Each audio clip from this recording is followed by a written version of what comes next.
Hi there, I'm Anita McAulay, and then here's another thought that I've been dwelling on recently. I've got your back.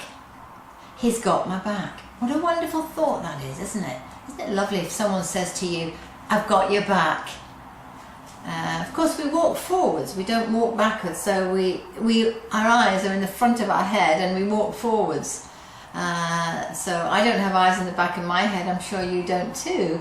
But we walk forwards and we look forwards, and when you're busy and you're focused on one thing, when other people are looking after the other things around about you, it's great, isn't it, when someone's got your back?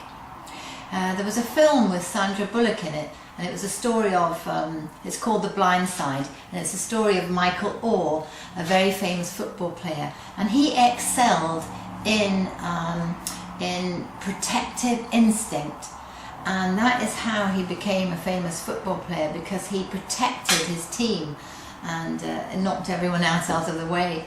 But he had protective instinct, and it's a wonderful film if you've never seen it, called The Blind Side.